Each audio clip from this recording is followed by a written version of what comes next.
Le invito a que abra su Biblia entonces en Mateo capítulo 16.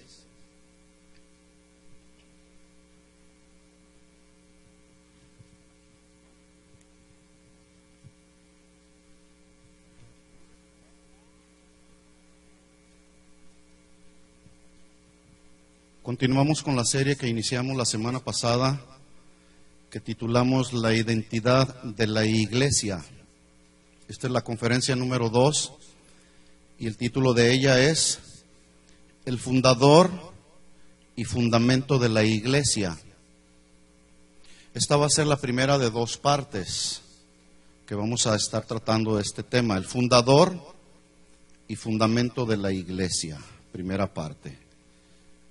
En Mateo 16, versículo 18, dice Jesús: y yo también te digo que tú eres Pedro, que se traduce un pedazo de roca pequeña, y sobre esta roca, que se traduce una masa de roca o la piedra de fundación, sobre esta roca, refiriéndose a Jesús mismo, que es la piedra de fundación, dice: edificaré mi iglesia, es decir, yo seré el constructor, el edificador de la casa, y termina diciendo: y las puertas del Hades, de la muerte, no prevalecerán contra ella.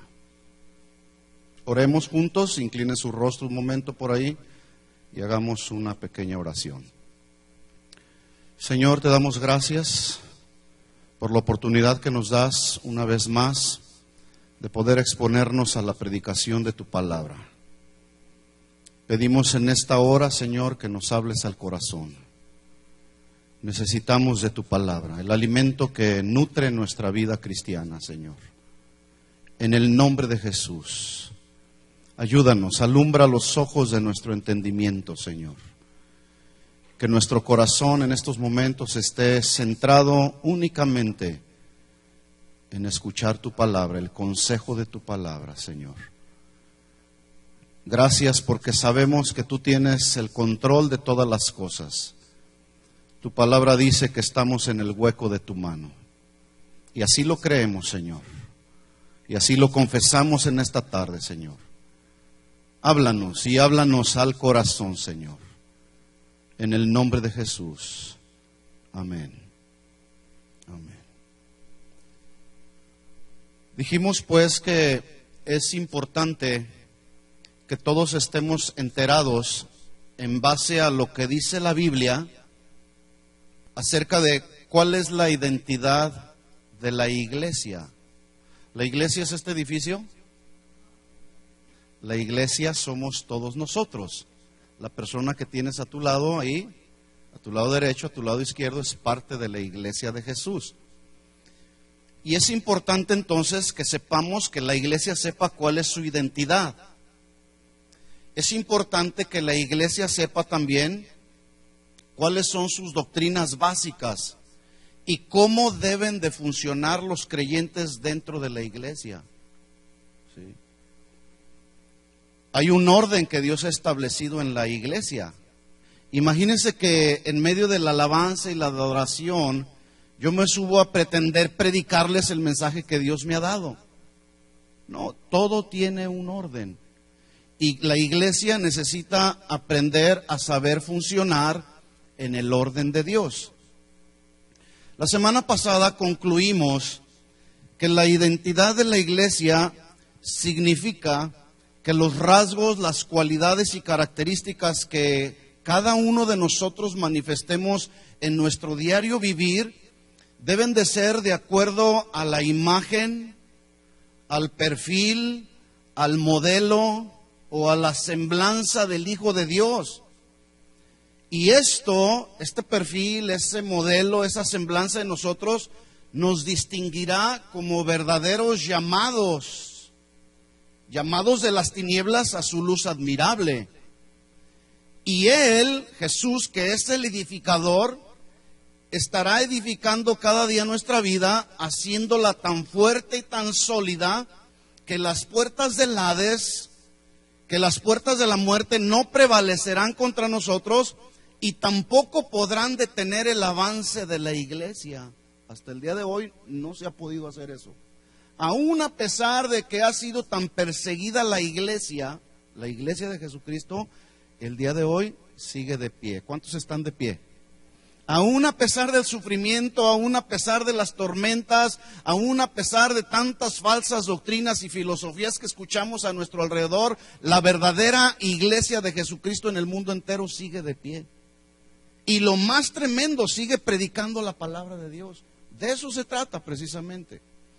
Y hoy más que en otro tiempo y en otra generación, la iglesia de Jesucristo debe de conocer lo que la Biblia dice acerca de quiénes somos, de dónde venimos, hacia dónde vamos, en qué creemos como la iglesia de Cristo, como la iglesia que somos el cuerpo de Cristo. ¿Tú sabes en qué crees? ¿Usted sabe quién es en Cristo? ¿Quién es en Cristo usted? Dijimos la semana pasada, entre otras cosas que dice la Biblia, dice que somos una nueva criatura. ¿Cuántas nuevas criaturas hay aquí? ¿Usted sabe de dónde viene? ¿De dónde lo sacó el Señor? ¿De dónde nos rescató?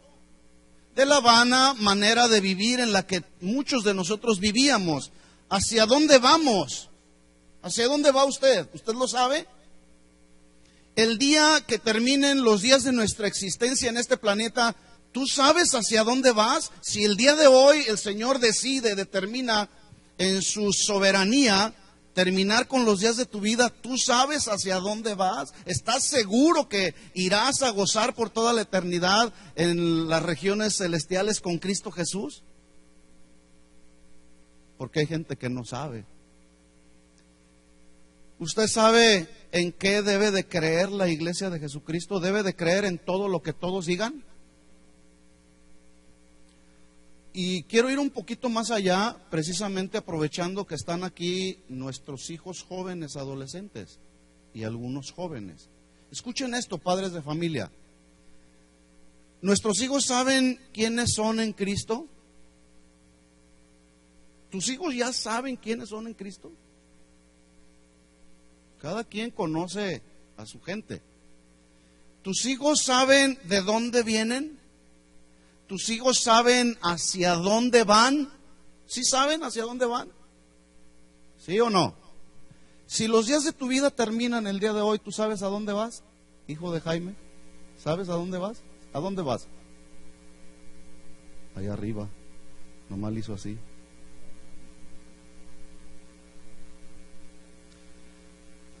Escuchen esto, padres de familia.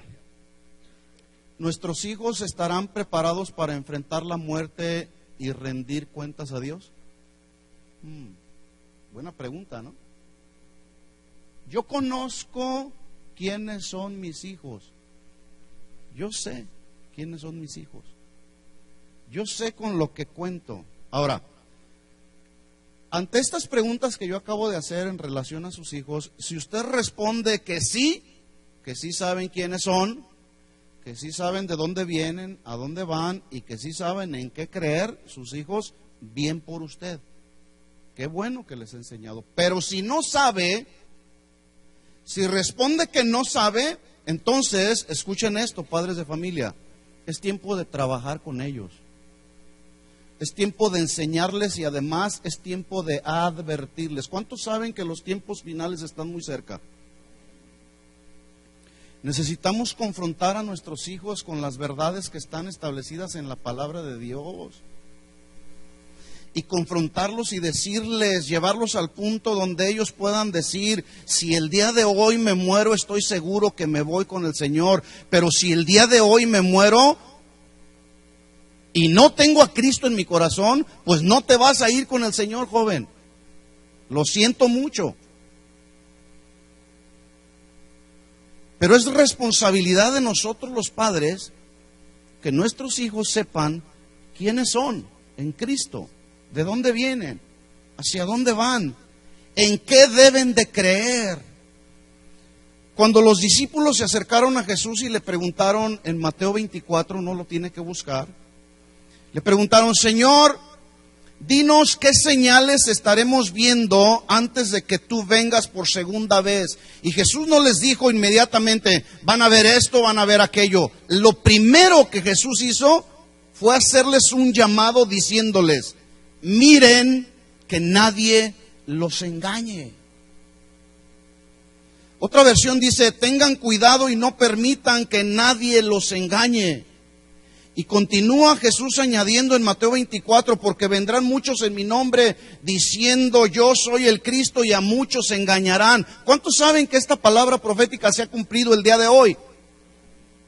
Muchos, como nunca antes el día de hoy, han llegado diciendo yo soy el ungido de Dios. Y están engañando a muchas personas. Versículo 10 del capítulo 24 dice: y muchos tropezarán entonces y se entregarán unos a otros, y unos a otros se aborrecerán. Y luego vuelve a repetir Jesús diciendo: muchos falsos profetas se levantarán y engañarán a muchos. Esta palabra es muy alarmante: a muchos. Muchos están el día de hoy siendo engañados. En otra ocasión, en Juan 8:31, nomás anótelo ahí, Jesús dijo a los judíos que habían creído en Él. Mire lo que les dijo Jesús: si ustedes permanecen en mi palabra, serán verdaderamente mis discípulos y conocerán la verdad, y la verdad les hará libres. ¿Les hará libres de qué? De la maldición de la enfermedad, de la condenación eterna, pero también conocer la verdad nos libera del engaño religioso. ¿Cuántos están de acuerdo conmigo? Por eso es importante conocer la verdad. ¿Cuántos conocen la verdad? ¿Tú conoces la verdad? ¿Sí o no? ¿Tus hijos conocen la verdad? Pablo dijo en este mismo orden de ideas, en Efesios 4:14, él dijo: para que ya no seamos niños fluctuantes, llevados por doquiera de todo viento de doctrina, por estratagema de hombres que para engañar emplean con astucia las artimañas del error. Sino, dice Pablo, es el otro lado: más bien sigan la verdad en amor, creciendo en todo aquel que es la cabeza. ¿Quién es la cabeza de la iglesia? Cristo. Yo no sé si usted sabía, pero una de las armas favoritas que el enemigo ha venido usando en el día de hoy, y lamentablemente ha obtenido muy buenos resultados, ¿sabe cuál es? La duda. Diga conmigo: la duda. La duda, según la Biblia, en una de sus traducciones, pone la figura de aquella persona que se encuentra entre dos caminos, y estando entre esos dos caminos empieza a vacilar, a titubear. Además viene en su corazón un sentir de incertidumbre acerca de cuál de esos dos caminos debe de tomar. Yo no sé si alguna ocasión usted ha ido manejando y de repente dice: ¿para dónde voy? ¿Para acá o para acá? Y surge de pronto una incertidumbre en nuestro corazón, en nuestro ser interior. ¿Para dónde voy? ¿Hacia dónde me dirijo? El ejemplo muy claro en la Biblia lo vemos en Mateo 14:31, no lo busque, nomás anótelo ahí. Cuando Jesús viene caminando sobre las aguas, y de repente los discípulos que estaban en la barca se sorprenden, pensaron que era un fantasma, pero era Jesús mismo que venía caminando sobre las aguas. Y de pronto Pedro, el impulsivo, le dice al Señor: si eres tú, Jesús, manda que yo vaya hacia ti sobre las aguas. Y entonces Jesús le respondió y le dijo: ven. Y entonces Pedro sale de la barca. ¿Y cuántos saben que Pedro caminó sobre las aguas? Sale de la barca y empieza a caminar sobre las aguas. Hasta ahí todo iba muy bien. Pedro se dio cuenta que era Jesús el que lo estaba llamando. Pedro creyó en la invitación que le hizo Jesús. En otras palabras, creyó a la invitación y a la palabra de Jesús cuando le dijo: ven. Empezó a caminar sobre las aguas. Está a punto de llegar con Jesús. Y hasta ahí todo iba bien. De repente en el versículo 30, dice la Biblia que se encuentra justamente entre dos caminos, o como entre dos caminos, y él necesitaba hacer una decisión.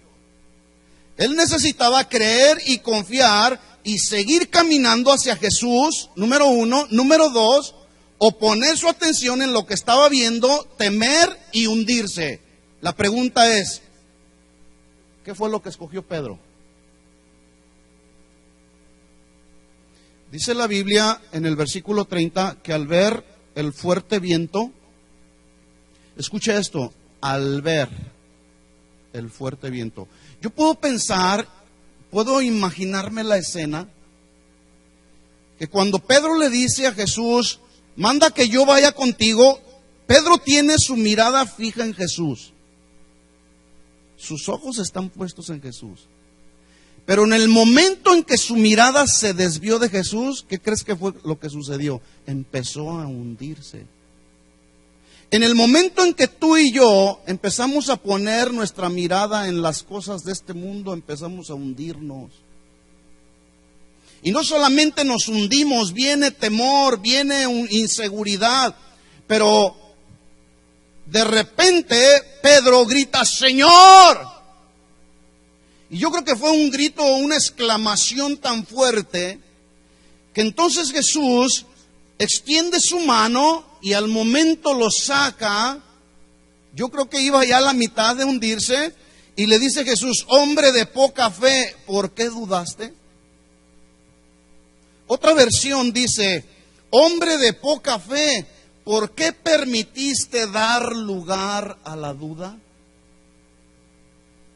Ahora, yo puedo ver algo muy importante que hizo Pedro en este punto intermedio, donde su fe empezó a vacilar, su fe empezó a titubear. Yo puedo ver algo muy interesante aquí que nos puede dar una enseñanza para nosotros.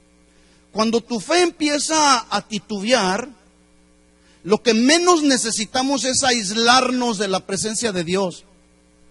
Lo que menos necesitamos cuando nuestra fe empieza a titubear es retirarnos de la congregación, dejar de orar, dejar de leer la Biblia. Lo que necesitamos es clamar al Señor con todo nuestro corazón y decirle, Señor, yo no puedo más, necesito tu ayuda y eres tú el único que me puedes ayudar. Es precisamente en esos momentos donde sentimos como que nuestra fe empieza a fallar y estamos como hundiéndonos en nuestros delitos o nuestros pecados o nuestra inseguridad o nuestras necesidades, cuando más necesitamos clamar a Dios y decirle, ayúdame, Señor.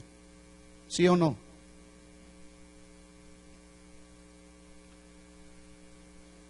Es triste decirlo, pero hay muchos el día de hoy que están como Pedro, que en lugar de creer y confiar en las palabras de Jesús y caminar en pos de Él, han decidido poner su mirada en las circunstancias de la vida.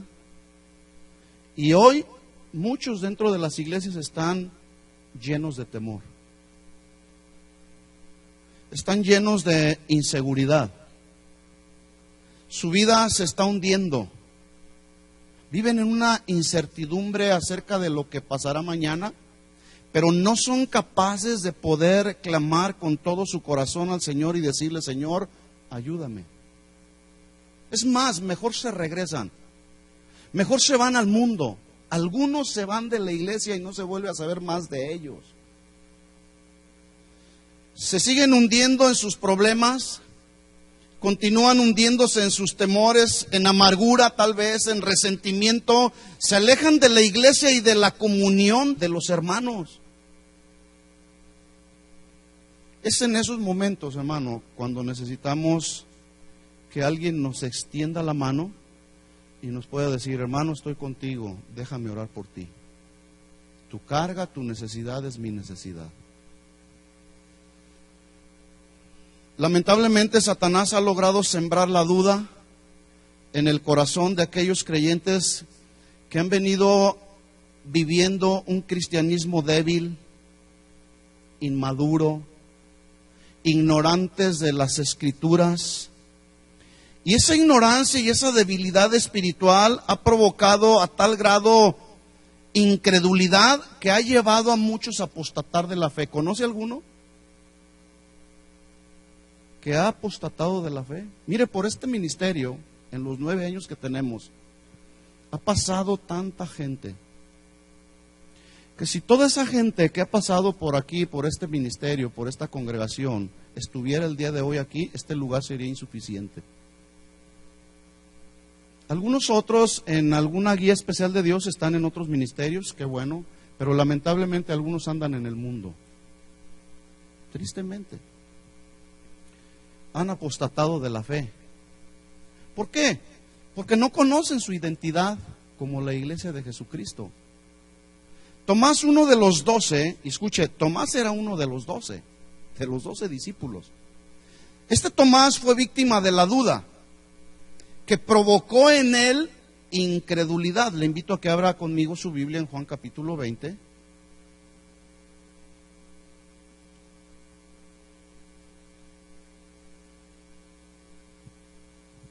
Juan capítulo 20, versículo 25.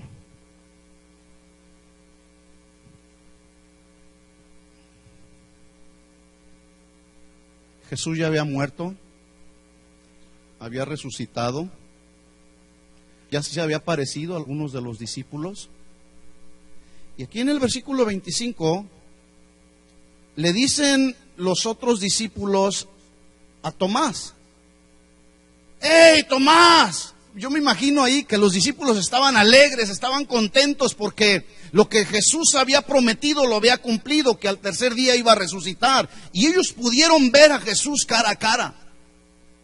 Y estaban tan gozosos y tan alegres que al momento en que vieron a Tomás, yo pienso que Tomás andaba luchando en medio de sus sentimientos y andaba por ahí sufriendo y diciendo: tal vez ese Jesús fueron puras falacias, puros cuentos, que al tercer día iba a resucitar. Y tal vez Tomás andaba por ahí angustiado, desanimado.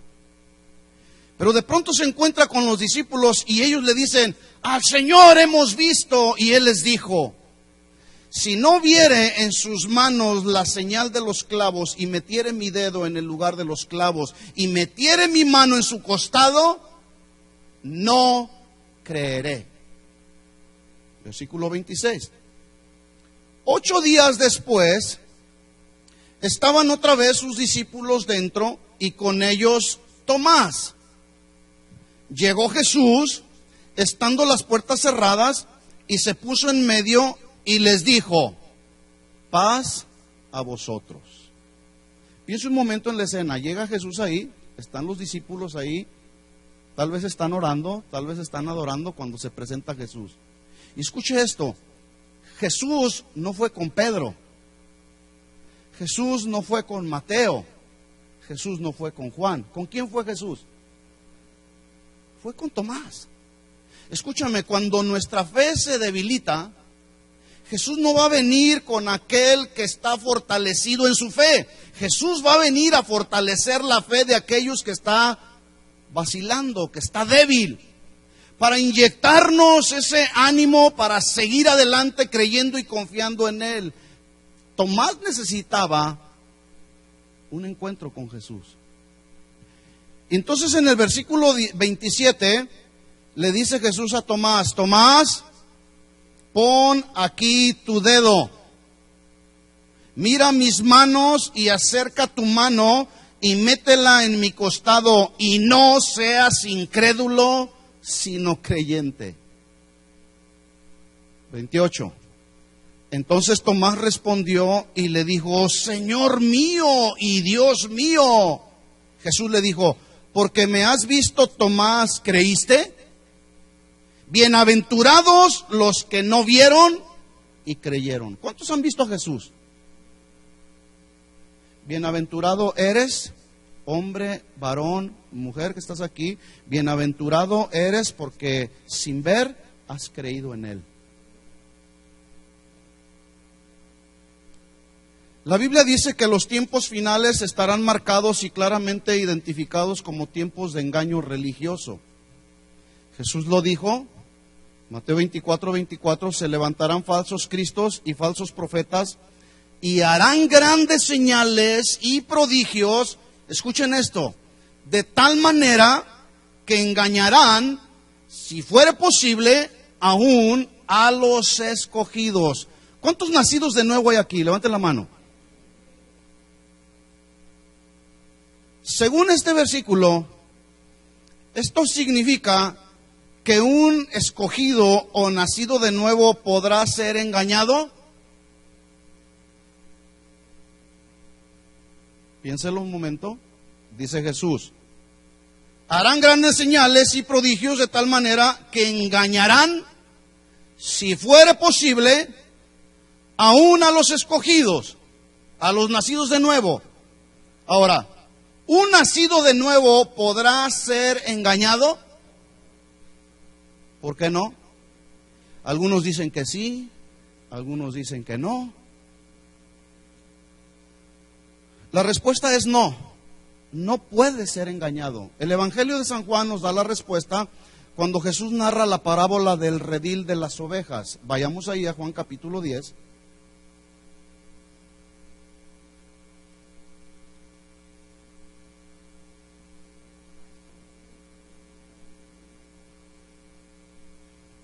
Juan capítulo 10, versículo 4.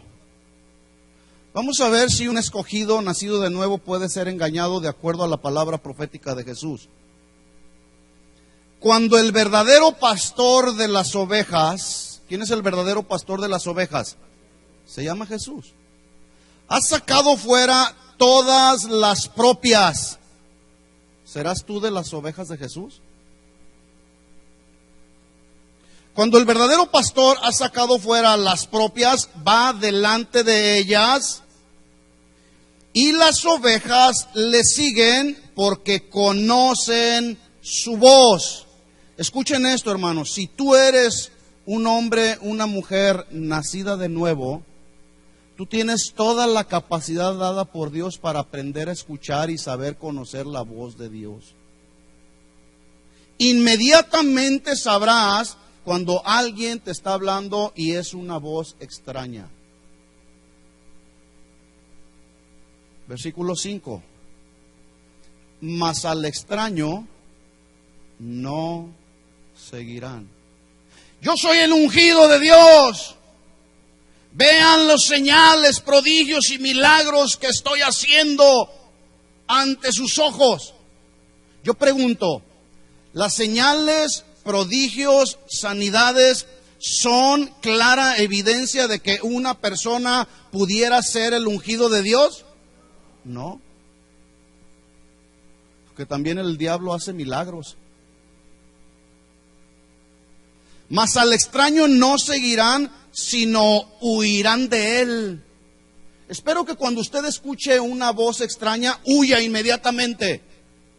Porque sabe y se da cuenta que lo que le están predicando y lo que le están enseñando no es el verdadero evangelio, sino un falso evangelio.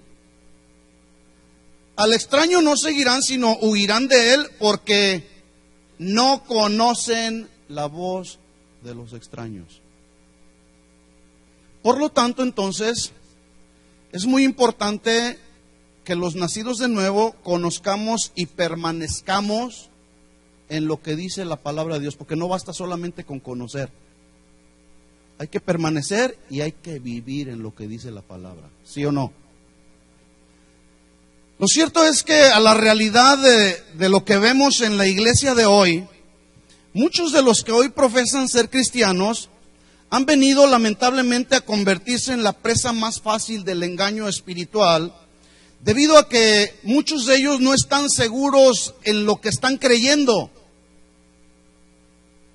Abren su corazón y permiten que la duda entre como Pedro por su casa. Y no solamente permiten que entren, sino le dan habitación ahí y ahí permanece la duda. Y apapachan la duda. Porque no están dispuestos a escudriñar las Escrituras y a conocer la verdad que nos hace libres. Esa es la verdad.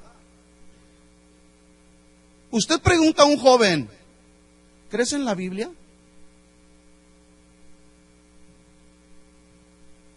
Yo a veces le pregunto a los jóvenes, oye, ¿crees en lo que dice la Biblia? Y se quedan.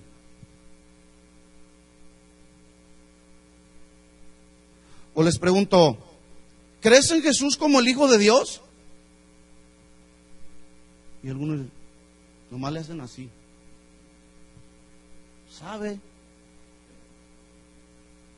Y luego les pregunto, ¿por qué vienes a la iglesia? Y algunos son bien francos y dicen, porque mi papá me trae. Porque mi mamá me trae aquí por la fuerza, pero yo no quiero estar aquí. Son bien honestos. Y luego les preguntamos, oye, ¿ya naciste de nuevo? ¿Y eso? Están como Nicodemo, ¿verdad? ¿Y eso qué es? ¿Cómo? ¿Nacer de nuevo? ¿Qué significa eso? ¿Que voy a volver a entrar al vientre de mi mamá? ¿Cómo es eso? Están como Nicodemo. No saben qué responder. ¿Por qué? Porque hoy como nunca nuestros jóvenes están siendo bombardeados con tantas filosofías con un alto contenido de humanismo. ¿Qué es el humanismo? Entre muchas otras cosas que habla el humanismo alimenta la mente de las personas con palabras como esta, que una ocasión habló el filósofo Sócrates diciendo, conócete a ti mismo. Y ahí están, queriendo conocerse a sí mismo. Y luego les dicen la gente que habla acerca del humanismo, una vez que estés en ese proceso, les siembran entonces el concepto diciéndoles, no hay fin más elevado que mejorar tu condición humana a través de los valores, no a través de un nuevo nacimiento. ¿Sí?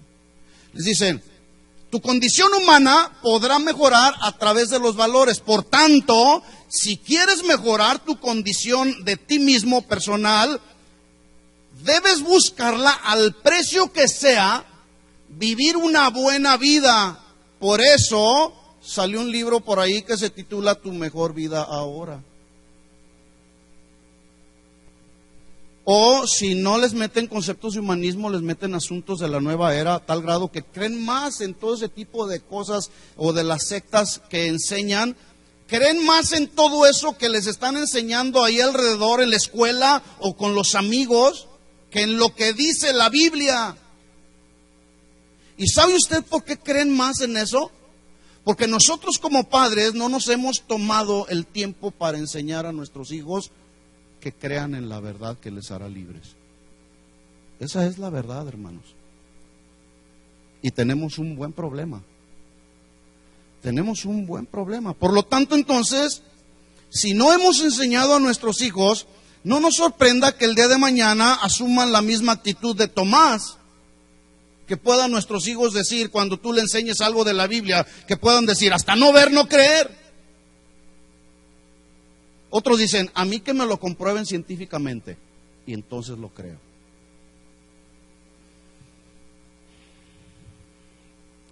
En algunas otras ocasiones yo les he contado que hace algunos años atrás asistía con nosotros una familia, estuvo con nosotros por un par de meses, y de repente se retiraron, se esfumaron así como la neblina.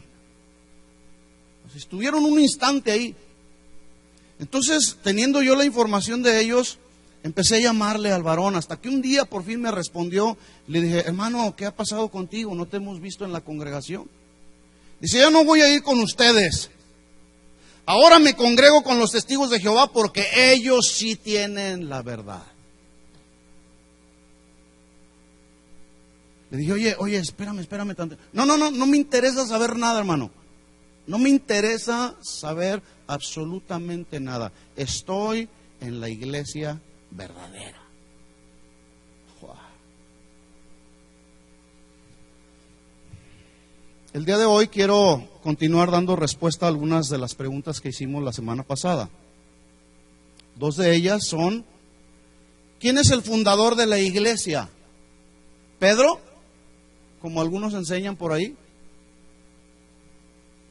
La siguiente pregunta es, ¿quién es el dueño de la iglesia? ¿Serán los pastores? ¿Los evangelistas? ¿Los maestros? ¿Los profetas? ¿Quiénes son los dueños de la iglesia? La semana que entra vamos a dar respuesta acerca de las bases o los fundamentos en los cuales debe de creer y descansar la iglesia de Cristo. Pero entonces, ¿quién fue el fundador de la iglesia? Abra su Biblia ahí en Mateo capítulo 16. Cuando Jesús pregunta, del versículo 16 en adelante, ¿quién dicen los hombres que es el Hijo del Hombre?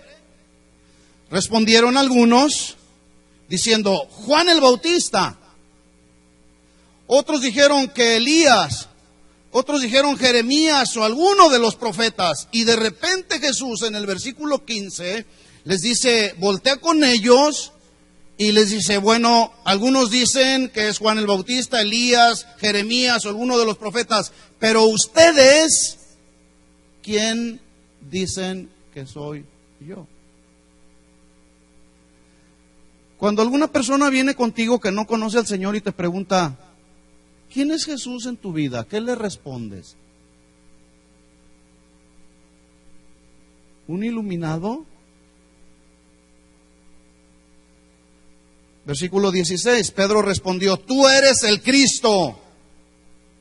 Se traduce el ungido, el Hijo del Dios viviente. Versículo 17, Jesús le dice, bienaventurado eres Pedro, porque no te lo reveló carne ni sangre, sino mi Padre que está en los cielos. Versículo 18, y entonces Jesús le dice, y yo también te digo que tú eres Pedro, un pedazo de roca, y sobre esta roca, masa de roca gigante, o la piedra de fundación, edificaré mi iglesia, y las puertas del Hades no prevalecerán contra ella. 19, por lo tanto a ti te daré las llaves del reino de los cielos, y todo lo que atares en la tierra será atado en los cielos, y todo lo que desatares en la tierra será desatado en los cielos. Escuchen esto, hermanos. Algunos han asumido que debido a la declaración de Pedro hecha en el versículo 16 y a la autoridad que Jesús le delegó a través de entregarle las llaves del reino, fue que a Jesús le plació fundar la iglesia sobre Pedro.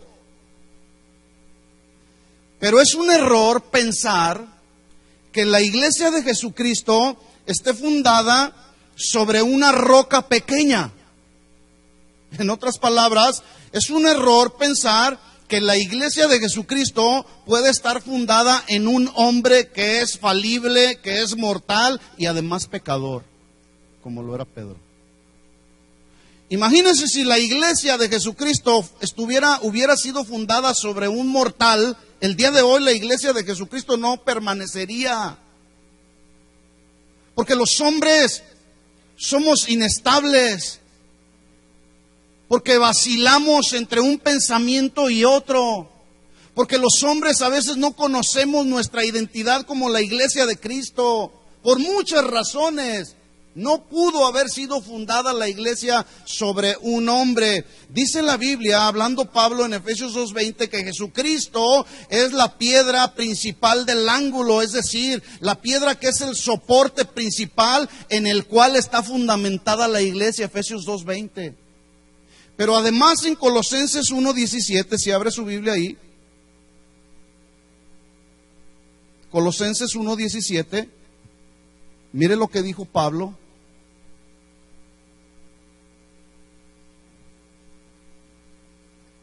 Y Él, refiriéndose a Jesús, es antes de todas las cosas, y todas las cosas en Él subsisten. Versículo 18, y Él, Jesús, es la cabeza del cuerpo que es la iglesia. Él que es el principio, el primogénito de entre los muertos, para que en todo tenga Él la preeminencia, el primer lugar. ¿Quién? Jesucristo. Las llaves del reino fueron dadas no solamente a Pedro y a algunos más de los discípulos, pero las llaves del reino también en el día de hoy son dadas a todos los verdaderos discípulos nacidos de nuevo, para que al proclamar o predicar las buenas nuevas de salvación, se les abra la puerta de la fe a todo aquel pecador que se arrepienta de sus pecados, que crea en Jesús, que confiese a Jesús como su Señor y Salvador. En otras palabras, las llaves son la autoridad que usted y yo tenemos al predicar el verdadero evangelio, que le abrirán la puerta a la gente para que se arrepientan de sus pecados. no para que la iglesia esté fundada sobre uno mismo.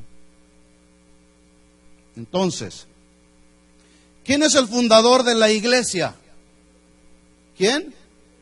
Dígale a la persona, oye, ¿ya sabías que el fundador de la iglesia es Jesús? Por lo tanto, si Jesús es el fundador de la iglesia, ¿quién es el dueño de la iglesia? Jesús. ¿Por qué entonces existen pastores que se sienten dueños de las ovejas? Porque hay pastores que asumen y dicen, este es mi grey, cuando son de él. Asumen que la iglesia, las ovejas son de ellos, y porque piensan que la gente son de ellos, tienen la autoridad para manipularlos y en algunos casos hasta controlarlos. Probablemente tú estuviste en algún ministerio donde te controlaban. Cuando una persona, un cristiano, está siendo controlado por un hombre, tenga cuidado.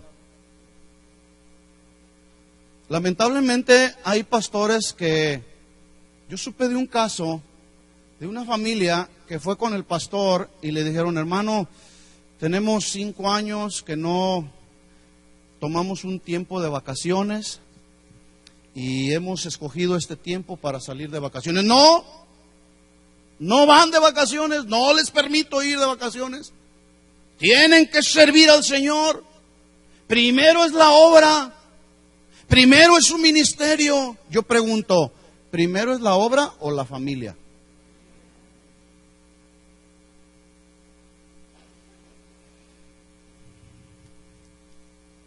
Pablo llamó a los ancianos de la iglesia de Éfeso y mire lo que les dijo, Hechos capítulo 20, y estoy terminando con este versículo.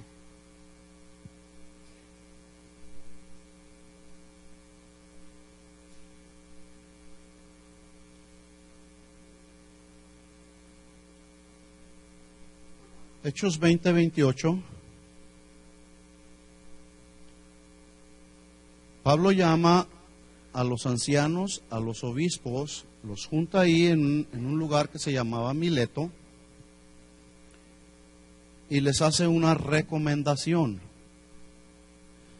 Estamos ahí, Hechos 20, 28. Dice Pablo, por tanto, miren por ustedes. Cuando las actitudes del corazón de un servidor no son las adecuadas, va a empezar a manipular y a controlar a la gente. Por eso Pablo les dice, escuchen, líderes de la iglesia, miren por ustedes. Y luego añade diciendo, y por todo el rebaño. ¿Cuántos son parte del rebaño del Señor? Digan, amén. Así se identifica la iglesia, como las ovejas del Señor. Dice, miren por ustedes y por todo el rebaño en que el Espíritu Santo, no un hombre, no un ministerio, los ha puesto por obispos. ¿Quién pone a los pastores? ¿Quién pone a los ministros? Porque el día de hoy, detrás de las plataformas, detrás de los púlpitos, hay muchos que no han sido llamados y están ahí predicando para buscar su beneficio personal, pero no tienen un llamado de Dios. Vean por todo el rebaño en que el Espíritu Santo les ha puesto por obispos. ¿Para qué?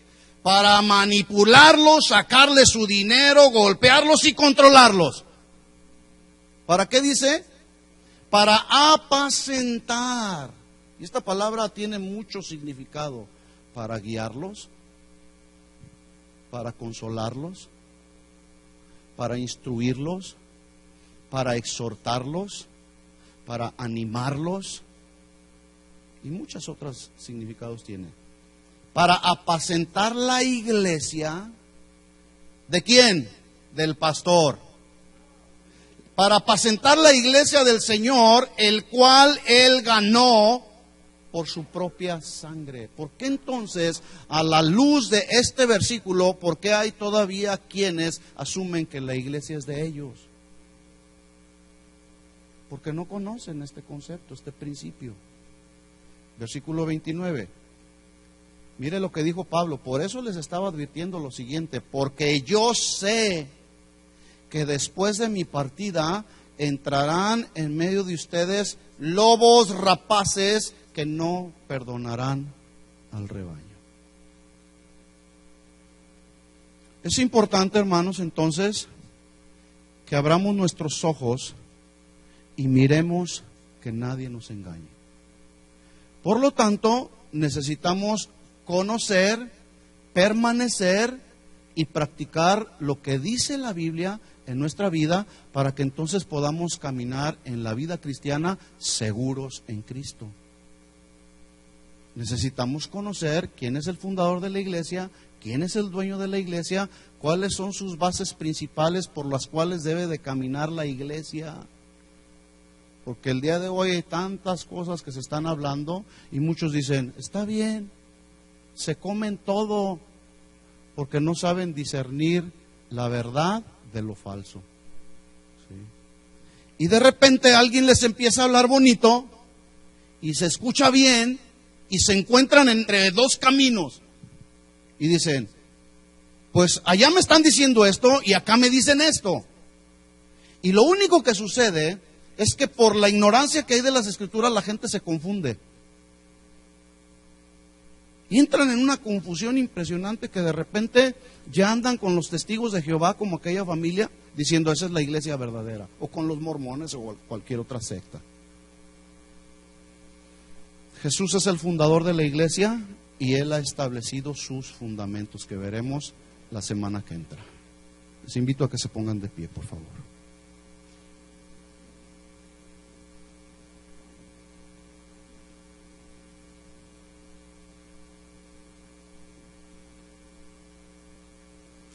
Cierra tus ojos por un momento y dile al Señor, Señor, gracias por tu palabra. Gracias por alumbrar los ojos de mi entendimiento, Señor. Queremos permanecer, conocer y practicar lo que dice tu palabra, Señor. No queremos prestar nuestra atención a las cosas que se ven a nuestro alrededor, Señor. No queremos poner nuestros ojos en otro lugar que no seas tú, Señor, tu palabra. Ayúdanos, Señor, que cada día, Señor, tú alumbres los ojos de nuestro entendimiento y que cada día en nosotros exista ese anhelo, ese fervor, esa pasión por buscar en tu palabra, Señor, descubrir las verdades que nos hacen libres de cualquier engaño religioso, Señor. Oh Dios, estamos al frente de una sociedad que ha puesto sus ojos en lo que se ve, no en lo que no se ve. Las cosas que se ven son pasajeras, pero las que no se ven son eternas. Ahí es donde queremos poner nuestra mirada, Señor. Ahora reconocemos y confiamos que tú eres el fundador de la iglesia, Señor. Tú eres el Hijo de Dios sobre quien está puesta nuestra confianza, Señor. No permitas que nos suceda lo que le sucedió a Pedro, Señor. Que por descuidar nuestra mirada de ti, Señor, de tu palabra, podamos hundirnos en nuestros conceptos, en nuestros pensamientos, aún en nuestras formas de pensar, Señor. Que permanezcamos siempre, Señor, caminando en tu palabra, Señor. Ayúdanos. Habla con Él y dile, Señor, ayúdanos. Clamamos como lo hizo Pedro, Señor, en ese momento difícil, en ese tiempo en el que él necesitaba hacer una decisión, creer y confiar en ti o hundirse, Señor. En medio de el proceso de hundimiento que llevaba, él clamó a ti y tú extendiste la mano, Señor, y lo sacaste una vez más a la superficie, Señor. Así mismo queremos estar siempre, Señor, en la superficie de tu palabra, en lo bueno, Señor, en lo hermoso, que es tu palabra, Señor. Gracias, dale gracias al Señor y dile: Señor, que tu palabra siempre sea la lámpara que alumbre nuestro caminar diario. Y no solamente a nosotros, Señor. Queremos asumir la responsabilidad como padres de familia, enseñando a nuestros hijos, Señor, quiénes son en Cristo, quiénes son como parte del cuerpo de Cristo, y llevarlos, Señor, a tener experiencias personales contigo, Señor, a través del nuevo nacimiento, Señor. Ayúdanos, danos la sabiduría, danos las palabras, Señor, para poder hablarles al corazón, Señor, y que ellos sean una tierra fértil donde tu palabra encuentre un lugar para florecer abundantemente, Señor.